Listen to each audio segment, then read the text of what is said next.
Hello, everyone, and a warm welcome to the lecture series on the properties of solutions. As you may have heard it before, homogeneous mixtures are called solutions. When we think of solutions, we usually think of liquids. However, solutions can also be solids or gases. For example, the silver used in jewelry is a homogeneous mixture of about 7% copper and silver, making it a solid solution. The air we breathe is a homogeneous mixture of several gases, making air a gaseous solution.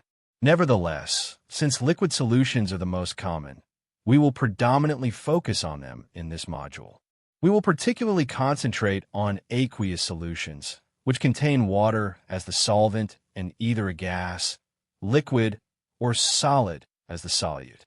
Accordingly, we will start by examining how intermolecular forces influence the physical properties of liquids. We will then consider what happens at the molecular level when a substance dissolves, paying particular attention to the role of intermolecular forces. Then we will study the major factors affecting solubility, focusing on the nature of solute-solvent interactions. You will see that some physical properties of solutions depend only on concentration and not on the identity of the solute. We will examine colligative properties, including the extent to which the solute lowers the vapor pressure, increases the boiling point, and decreases the freezing point of the solvent. Finally, we will discuss the osmotic pressure of a solution, which is another colligative property.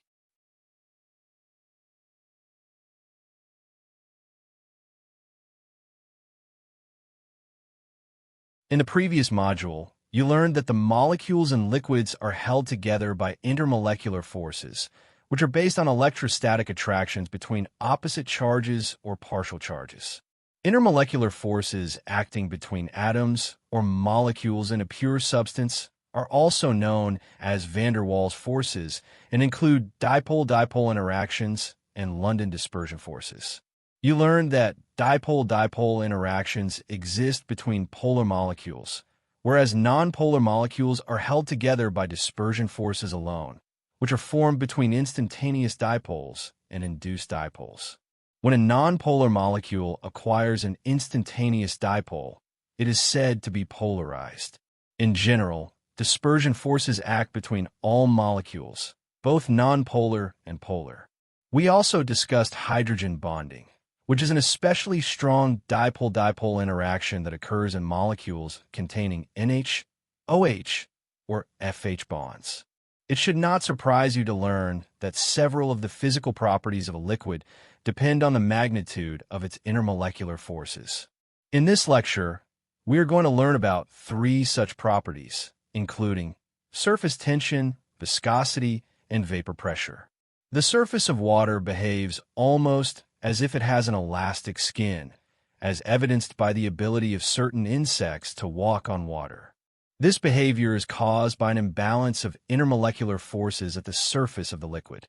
As the figure demonstrates, a molecule within a liquid is pulled in all directions by the intermolecular forces between it and the surrounding molecules, resulting in no net pull in any one direction. Similarly, a molecule at the surface of a liquid is pulled downward and sideways by neighboring molecules, but as you can see here, there is no upward pull to balance the downward or inward pulls into the bulk of the liquid. This imbalance results in a net inward pull on the molecules of the surface, causing the surface of a liquid to tighten like an elastic film, thereby minimizing its surface area. For instance, the beating of water on the leaves of plants, as shown here, is another illustration for this phenomenon. A quantitative measure of the elastic force at the surface of a liquid is called surface tension, which is defined as the amount of energy required to stretch or increase the surface of a liquid by a unit area. A liquid with strong intermolecular forces has a high surface tension. For example, water, with its strong hydrogen bonds, has a very high surface tension. Yet another illustration of surface tension is the meniscus, the curved surface of a liquid contained in a narrow tube. The figure shows the concave surface of water in a graduated cylinder. This shape is induced by a thin film of water adhering to the wall of the glass cylinder. Here, the surface tension of water causes this film to contract and as it does, it pulls the water up the cylinder. This effect, known as capillary action, is more pronounced in a cylinder with a very small diameter, such as a capillary tube used to draw a small amount of blood. There are two types of forces that bring about the capillary action. One is cohesion, the attraction between similar molecules, in this case, between water molecules. The other is adhesion, the attraction between unlike molecules, in this case, between water molecules and the molecules that make up the interior surface of the graduated cylinder. If adhesion is stronger than cohesion, as demonstrated here for water, the content of the tube will be pulled upward. However, the upward movement is limited by the weight of the liquid in the tube. In the case of mercury, shown in the figure on the right, the cohesive forces are stronger than the adhesive forces, resulting in a convex meniscus in which the liquid level at the glass wall is lower than that in the middle.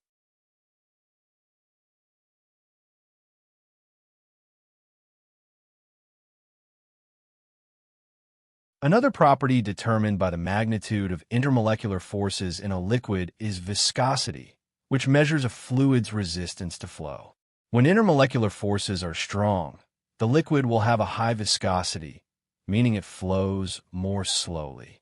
Typically, the viscosity of a liquid decreases with increasing temperature, as higher temperatures increase the speed of molecular movements, thereby weakening intermolecular forces. The phrase slow as molasses in winter refers to the fact that molasses pours more slowly in cold weather. That is, it has a higher viscosity. You may have noticed that honey and maple syrup become thinner when heated. This happens due to the weakening of intermolecular forces. In general, liquids with strong intermolecular forces have higher viscosities than those with weaker intermolecular forces. For instance, in honey, there are multiple strong hydrogen bonds between the molecules of fructose, the major constituent of honey. The following table lists the viscosities of some liquids that may be familiar to you. For example, water's high viscosity, like its high surface tension, is the result of hydrogen bonding.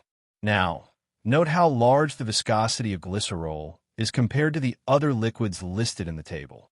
Glycerol is a sweet-tasting, syrupy liquid used for a wide variety of purposes, including the manufacture of candy and antibiotics. Its structure is similar to that of water and is presented on the right.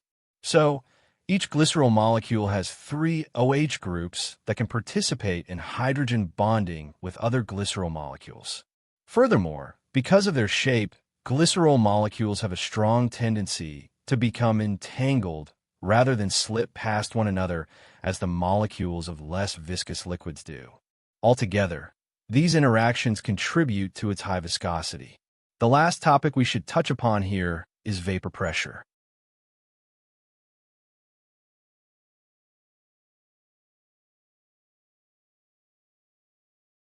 You may have encountered the term vapor pressure during physics from high school. In fact, vapor pressure is another property of liquids that depends on the magnitude of intermolecular forces. Substances that have high vapor pressures at room temperature are said to be volatile. The molecules in a liquid are in constant motion, and like the molecules in a gas, they have a distribution of kinetic energies. The most probable kinetic energy for molecules in a sample of liquid increases with increasing temperature, as shown in this figure. If a molecule at the surface of a liquid has sufficient kinetic energy, it can escape from the liquid phase into the gas phase. This phenomenon is known as evaporation or vaporization. For instance, consider the apparatus shown here. As a liquid begins to evaporate, molecules leave the liquid phase and enter the gas phase in the space above the liquid. Molecules in the gas phase can also return to the liquid phase if they strike the liquid surface and become trapped by intermolecular forces. The reverse process to evaporation is known as condensation. Initially, evaporation occurs more rapidly than condensation. However, as the number of molecules in the gas phase increases, so does the rate of condensation. The vapor pressure over a liquid increases until the rate of condensation equals the rate of evaporation. remaining constant at a given temperature. This state, or any situation in which a forward process and a reverse process occur at the same rate, is called dynamic equilibrium. Although both processes continue, the number of molecules in the gas phase does not change over time, meaning equilibrium has been reached. The pressure exerted by the molecules that escape to the gas phase, once it stops increasing, is called the equilibrium vapor pressure, or simply the vapor pressure. In liquids with strong intermolecular forces, the kinetic energy of the molecules is lower, causing them to move more slowly and reducing their likelihood of leaving the liquid phase. Consequently, liquids with strong intermolecular forces have a lower vapor pressure compared to those with weak intermolecular forces. This, of course, is true only when comparing liquids under identical conditions.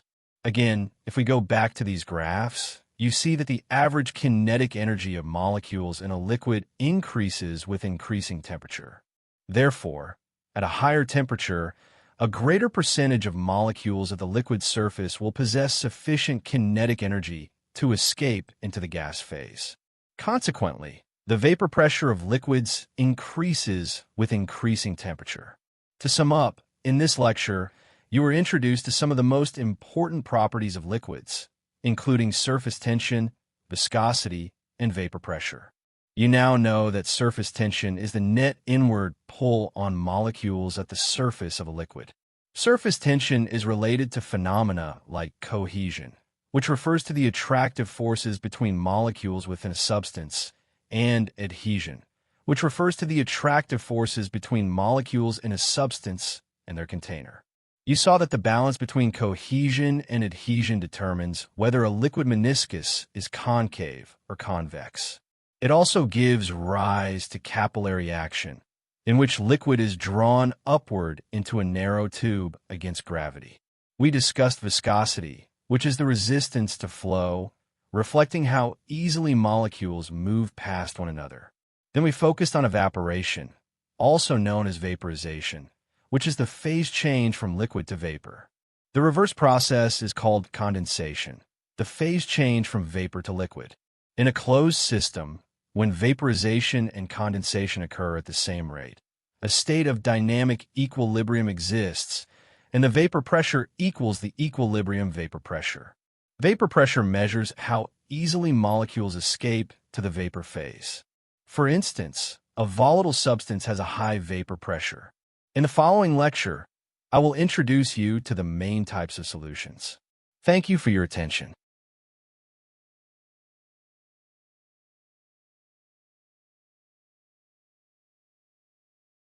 Hello, everyone, and welcome back to the lecture series describing the properties of solutions. As I mentioned earlier, a solution is a homogeneous mixture of two or more substances. The major component is called the solvent, and the minor components are the solutes. A solution consists of solvent and one or more solutes, which are substances dissolved in the solvent. Although many of the most familiar solutions involve a solid dissolved in a liquid, the components of a solution may be solid, liquid, or gas. The possible combinations give rise to 7 distinct types of solutions, which we classify by the original states of the solution components. The table presented here gives an example of each type. In this module, we focus on solutions in which the solvent is a liquid, and the liquid solvent we encounter most often is water. Also, recall that solutions in which water is the solvent are called aqueous solutions. Solutions can also be classified by the amount of solute dissolved relative to the maximum amount that can be dissolved. A saturated solution is one that contains the maximum amount of solute that will dissolve in a solvent at a specific temperature. The amount of solute dissolved in a given volume of a saturated solution is called the solubility of that solute. It is important to realize that solubility refers to a specific solute, a specific solvent, and a specific temperature. For example, the solubility of sodium chloride in water at 20 degrees is 36 grams per 100 milliliters. The solubility of sodium chloride at another temperature or in another solvent would be different. In this respect, as you have probably guessed, An unsaturated solution is one that contains less solute than it has the capacity to dissolve. On the other hand, a supersaturated solution contains more dissolved solute than a saturated solution. Such solutions are typically prepared by dissolving excess solute at elevated temperatures. They are generally not stable, and eventually the dissolved solute will come out of solution, especially if we add a sample of the solute, which can then act as a center for crystallization. We should now take a more general look at the factors that determine solubility. The following discussion will enable you to understand why so many ionic substances are soluble in water, which is a polar solvent, and it will also help you predict the solubility of ionic and molecular compounds in both polar and nonpolar solvents.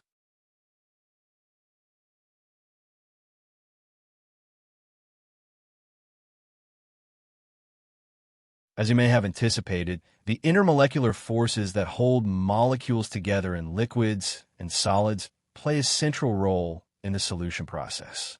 When a solute dissolves in the solvent, molecules of the solute disperse throughout the solvent.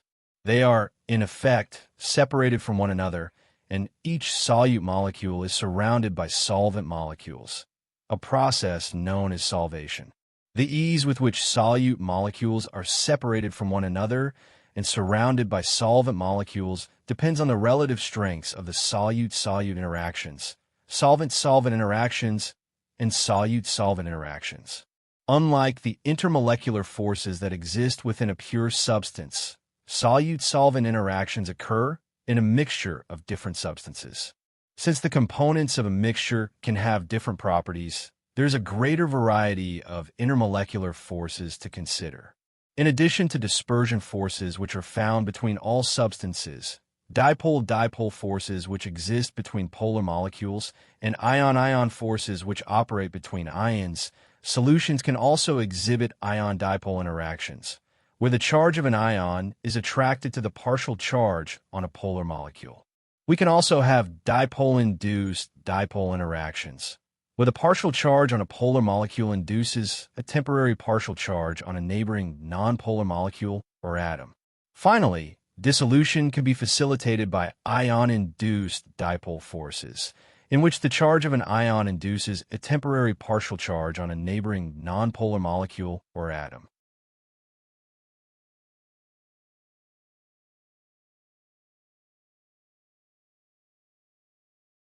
For simplicity, we can imagine the solution process taking place in the three distinct steps shown in this figure. The first step is the separation of solute molecules from one another, while the second step is the separation of solvent molecules from one another. Both of these steps require an input of energy to overcome intermolecular attractions, so they are endothermic. In the third step, the solvent and solute molecules mix. This process is usually exothermic because, like the formation of chemical bonds, the formation of intermolecular attractions is exothermic. If that isn't intuitively obvious, think of it this way. It would require energy to separate molecules that are attracted to each other. The reverse process, the combination of molecules that attract each other, would give off an equal amount of energy. The enthalpy change for the overall process can be represented as follows. The overall solution formation process is exothermic when the enthalpy of solution is negative, meaning the energy given off in the third step is greater than the sum of the energy required for the separation of solute and solvent molecules. The overall process can also be endothermic when the enthalpy of solution is positive, meaning the energy given off in the third step is less than the total energy required for the separation of solute and solvent molecules.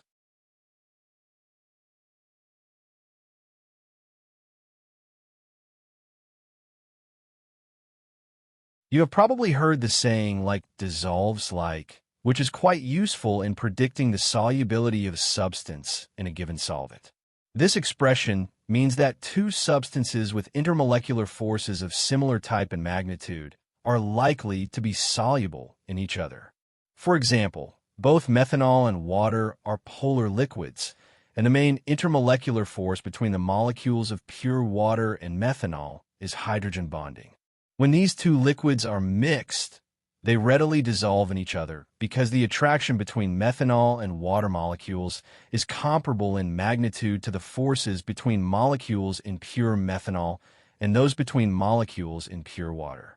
Two liquids are said to be miscible if they are completely soluble in each other in all proportions. Alcohols such as methanol, ethanol, and propanol are miscible with water because they can form hydrogen bonds with water molecules. However, as the hydrophobic aliphatic chain grows in the succeeding alcohols, dispersion forces become more prominent. As a result, the solubility of higher alcohols in water diminishes, and they become miscible with nonpolar liquids like hexane. Similarly, tetrachloromethane and benzene are nonpolar liquids, and the only intermolecular forces present in these substances are dispersion forces. These two liquids also readily dissolve in each other because the attraction between tetrachloromethane and benzene molecules is comparable in magnitude to the forces between molecules in pure tetrachloromethane and pure benzene. When sodium chloride dissolves in water, the ions are stabilized in solution by hydration, which involves ion-dipole interactions. In general, ionic compounds are much more soluble in polar solvents than in nonpolar solvents. By polar solvents, I practically mean water, liquid ammonia, and liquid hydrogen fluoride. Since the molecules of nonpolar solvents, such as benzene and tetrachloromethane, do not have a dipole moment, they cannot effectively solvate the sodium and chloride ions. You already saw that the predominant intermolecular interaction between ions and nonpolar compounds is an ion-induced dipole interaction, which typically is much weaker than ion-dipole interactions. Consequently, ionic compounds usually have extremely low solubility in nonpolar solvents.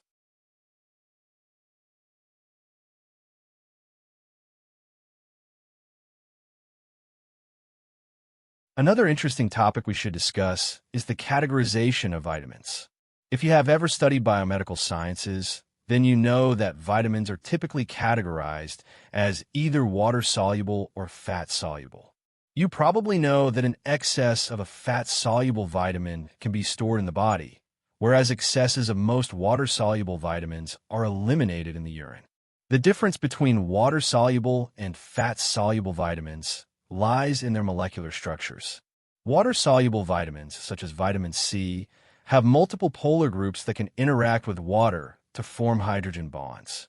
On the other hand, fats are nonpolar molecules containing hydrocarbon chains, and fat-soluble vitamins, such as vitamin A, tend to be more hydrocarbon-like.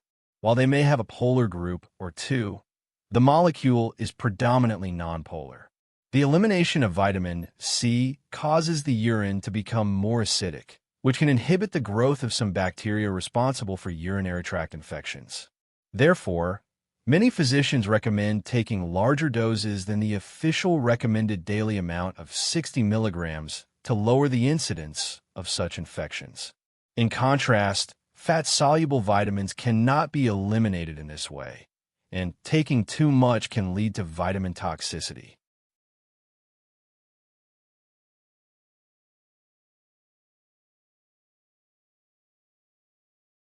In discussing solutions, we must be careful to distinguish the physical process of solution formation from chemical reactions that lead to a solution. For example, nickel metal dissolves on contact with an aqueous hydrochloric acid because we get the reaction presented above. In this instance, the resulting solution is not that of the nickel metal, but rather its salt, nickel chloride. If this solution is evaporated to dryness, we obtain hydrated nickel chloride instead of metallic nickel. On the other hand, when sodium chloride is dissolved in water, no chemical reaction occurs. If the solution is evaporated to dryness, sodium chloride is recovered unchanged. Therefore, my focus throughout this module is on solutions from which the solute can be recovered unchanged. To sum up, in this lecture, you have learned that solutions are homogeneous mixtures of two or more substances, which may be solids, liquids, or gases. We have taken a molecular view of the solution process, and you saw that the ease of dissolving a solute in a solvent is governed by intermolecular forces. Energy and the increase in disorder that occurs when molecules of the solute and solvent mix to form a solution are the forces driving the solution process. The following diagram can help you determine the type of intermolecular force that exists between solute and solvent particles. For instance, if ions are involved in dissolution, then you either have ion-dipole or ion-induced dipole interactions in the solvent. If neither the solute nor the solvent is an ionic compound, the situation can be more complex. If the solution process involves only nonpolar molecules, then you should expect only dispersion forces. If one of the components in solution is polar, then you should have dipole-induced dipole interactions. If both the solvent and solute are made of polar molecules, then you have dipole-dipole interactions, a specific case of which is hydrogen bonding involving molecules where hydrogen is bound to either nitrogen, oxygen, or fluorine. In the following lecture, I will introduce you to the colligative properties of solutions. Thank you for your attention.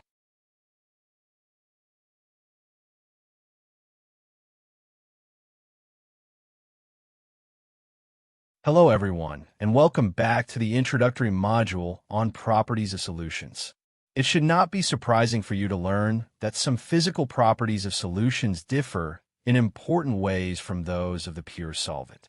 For example, pure water freezes at 0 degrees, but aqueous solutions freeze at lower temperatures. We apply this principle when we add ethylene glycol antifreeze to a car's radiator to lower the freezing point of the solution.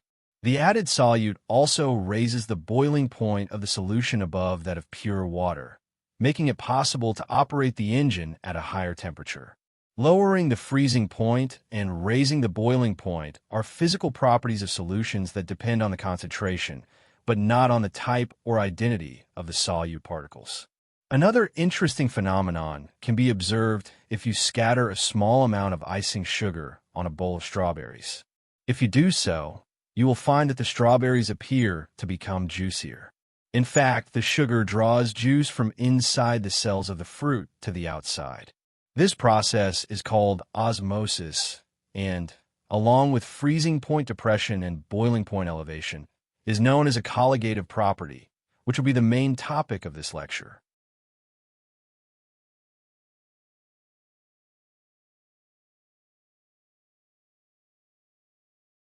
In the previous lecture, you learned that a liquid exerts a characteristic vapor pressure, which is the pressure of a vapor in thermodynamic equilibrium with its condensed phases in a closed container. When a non-volatile solute is dissolved in a liquid, the vapor pressure exerted by the liquid decreases. The difference between the vapor pressure of a pure solvent and that of the corresponding solution depends on the concentration of the solute in the solution. This relationship is expressed by Raoult's law, which states that the decrease in vapor pressure is directly proportional to the solute concentration, expressed as a mole fraction. To understand the phenomenon of vapor pressure lowering, we must consider the degree of order in the states of matter involved. Molecules in the liquid state are relatively ordered, meaning they have low entropy, while molecules in the gas phase are much less ordered and have high entropy. Since there is a natural tendency toward increased entropy, molecules tend to move from regions of lower entropy to those of higher entropy. This results in molecules leaving the liquid and entering the gas phase.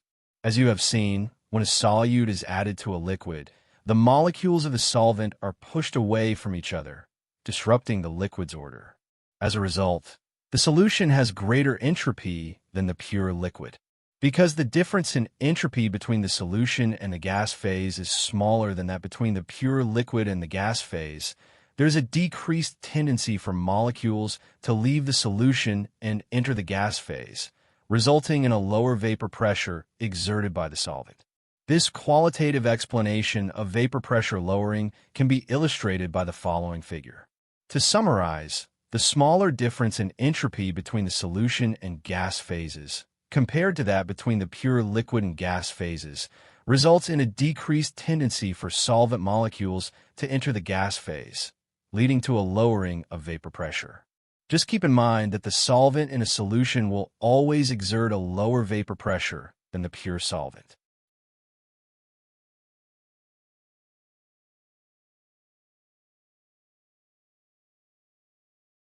I hope you know that the boiling point of substance is the temperature at which its vapor pressure equals the external atmospheric pressure. Since the presence of a non-volatile solute lowers the vapor pressure of a solution, it also raises the boiling point of the solution relative to that of the pure solvent. At any given temperature, the vapor pressure over a solution is lower than that over the pure liquid. Consequently, a higher temperature is required to make the solvent's vapor pressure equal to atmospheric pressure compared to the pure solvent.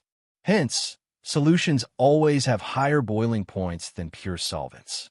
The value of the boiling point elevation is proportional to the concentration of the solute in the solution, expressed in molality. This relationship is represented by the equation shown on the right, where m is the molality of the solution and Kb is the mole boiling point elevation constant. Now let's see what happens to the freezing point of solutions.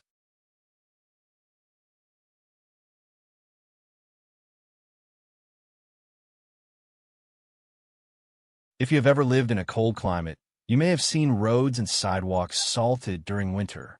Applying a salt such as sodium chloride or calcium chloride thaws ice or prevents its formation by lowering the freezing point of water. The freezing point depression in solutions is directly proportional to the molar concentration of the solution. This relationship is represented by the equation shown here, where m is the concentration of the solute expressed in molality and Kf is the molar freezing point depression constant. Like boiling point elevation, freezing point depression can be explained in terms of differences in entropy or disorder. Freezing involves a transition from the more disordered liquid state to the more ordered solid state. For this to happen, energy must be removed from the system. Since a solution has greater disorder than the solvent, there is a larger difference in entropy between the solution and the solid than between the pure solvent and the solid. This larger difference in entropy means that more energy must be removed for the liquid-solid transition to occur. In other words, the solution freezes at a lower temperature than the pure solvent.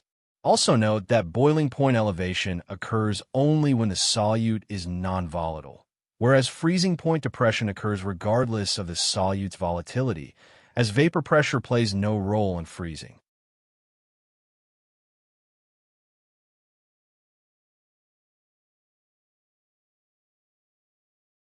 In the end, we should briefly discuss perhaps the most important colligative property for biomedical students, osmotic pressure. Many chemical and biological processes depend on osmosis, which is the selective passage of solvent molecules through a porous membrane from a more dilute solution to a more concentrated one. The figure here is one of the best illustrations of osmosis. The left compartment of the apparatus contains pure solvent, while the right compartment contains a solution made with the same solvent. The two compartments are separated by a semi-permeable membrane, which allows the passage of solvent molecules but blocks the passage of dissolved particles. Initially, the liquid levels in the two tubes are equal. However, as time passes, the level in the right tube rises, continuing to do so until equilibrium is reached, at which point no further net change in levels is observed. The osmotic pressure of a solution is the pressure required to stop osmosis. As shown in the figure on the right, this pressure can be measured directly from the difference in the final liquid levels. At this point, you might rightfully ask, what causes water to move spontaneously from left to right in this apparatus? Well, to understand the driving force behind osmosis, we should look at another situation depicted in this figure, where we have a container of pure solvent and a solution made from the same solvent in a closed system. If we leave this closed apparatus for a while, we will find that the pure solvent is almost completely transferred to the container holding the solution. This occurs because the vapor pressure of the pure solvent is higher than that of the solution. As a result, the molecules of the pure solvent are being trapped by the solution, leading to a net transfer of solvent from the left beaker to the right one. A similar driving force causes the solvent to move from the pure solvent into the solution during osmosis. The osmotic pressure of a solution is directly proportional to the concentration of the solute in the solution, expressed in molarity. It can be calculated using the equation presented on the right, where m is the molarity of the solution, r is the gas constant, and T is the absolute temperature. So, just like boiling point elevation and freezing point depression, osmotic pressure is directly proportional to the concentration of the solution. This is exactly what we would expect, as all colligative properties depend only on the number of solute particles in solution, not on their identity. Two solutions of equal concentration have the same osmotic pressure and are said to be isotonic to each other. We will discuss the implications of osmotic pressure in the following lecture. To sum up, this lecture introduced you to the colligative properties of solutions. We began with an analysis of vapor pressure lowering in solutions, and you learned about Raoult's law, which states that the decrease in vapor pressure is directly proportional to the solute concentration, expressed as a mole fraction. We also discussed boiling point elevation in solutions, noting that it is proportional to the concentration of the solute in the solution, expressed in molality.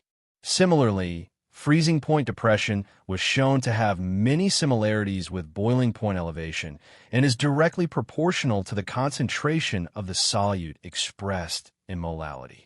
Finally, you were introduced to osmotic pressure, the pressure required to stop osmosis. We observed that vapor pressure lowering, boiling point elevation, freezing point depression, and osmotic pressure depend only on the number of solute particles present in the solution, not on the nature of the particles. In the following lecture, we will briefly discuss applications of colligative properties. Thank you for your attention.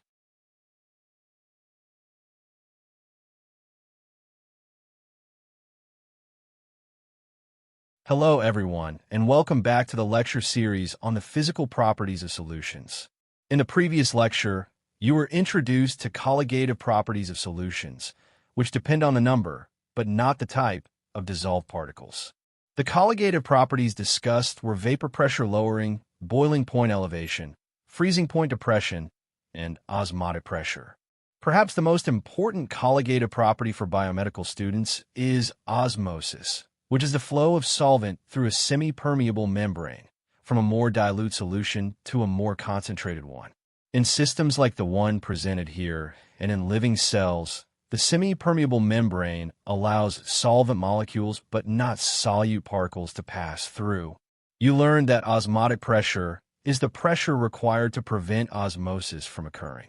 In this lecture, we will continue our examination of colligative properties.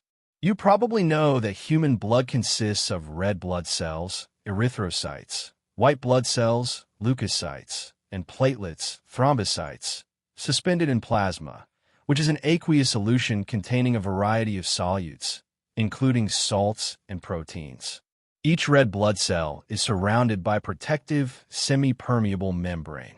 Inside this membrane, the concentration of dissolved substances is about 0.3 molar. Similarly, the concentration of dissolved substances in plasma is also about 0.3 molar.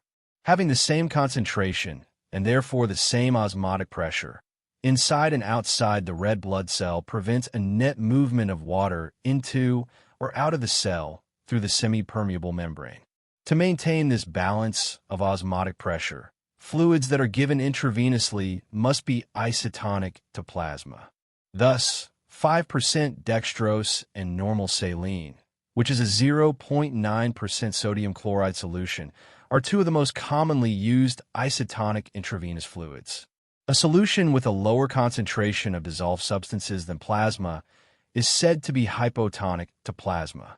If a significant volume of pure water were administered intravenously, it would dilute the plasma, lowering its concentration and making it hypotonic to the solution inside the red blood cells. If this were to happen, water would enter the red blood cells via osmosis. The cells would swell and could potentially burst, a process called hemolysis. On the other hand, if red blood cells were placed in a solution with a higher concentration of dissolved substances than plasma, water would leave the cells via osmosis. Such solutions are said to be hypertonic to plasma. In this case, the cells would shrink, a process called crenation, which is also potentially dangerous. Accordingly, the osmotic pressure of human plasma must be maintained within a very narrow range to prevent damage to red blood cells. Hypotonic and hypertonic solutions can be administered intravenously to treat specific medical conditions, but the patient must be carefully monitored throughout the treatment. Interestingly, humans have for centuries exploited the sensitivity of cells to osmotic pressure. The process of curing meat with salt or sugar causes crenation of the bacterial cells that would otherwise cause spoilage.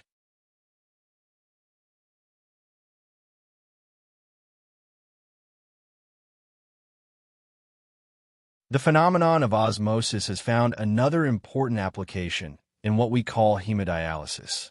We know that the function of the kidneys is to filter metabolic waste products such as urea, toxins, excess mineral salts, and water from the blood.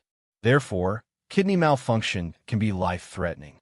When the kidneys fail, the blood must be purified through a dialysis procedure in which waste products are removed from the body by artificial means.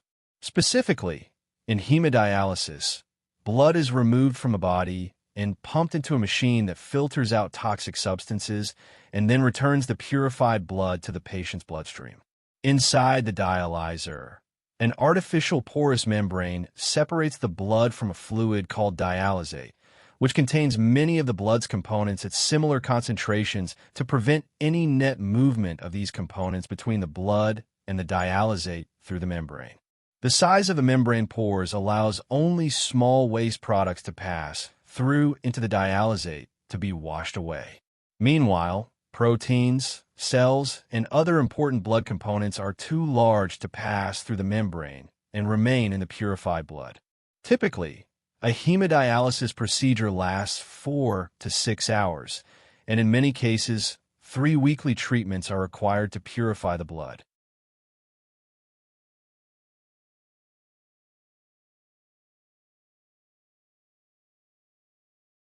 In the end, let me present some applications of osmosis in ophthalmology. Osmotic agents, such as mannitol, are used in the treatment of acute glaucoma. Osmosis is used to reduce the volume of the vitreous humor, the gel-like substance in the eye, which increases the intraocular pressure. Osmotic agents like mannitol, administered intravenously or orally, draw water out of the eye, reducing the pressure and relieving symptoms of glaucoma. The osmolarity of eye drops is also crucial to prevent damage to the delicate structures of the eye. If the osmolarity of eye drops is too high or too low compared to that of the natural tear film, it can lead to discomfort, irritation, or even damage to the ocular tissues. Maintaining an optimal osmolarity is key to the safety and effectiveness of treatments like lubricating drops, antibiotics, or anti-inflammatory medications. Finally, when patients undergo cataract surgery and receive lens implants, the solution used for irrigation during the surgery must maintain osmotic balance to prevent swelling or damage to the eye tissues. Osmotic pressure is also considered when designing intraocular lenses to ensure that they do not interact adversely with the surrounding tissues. To sum up, in this lecture, we revisited the colligative properties of solutions and explored some of their applications. You should remember that 2 solutions with the same osmotic pressure are called isotonic.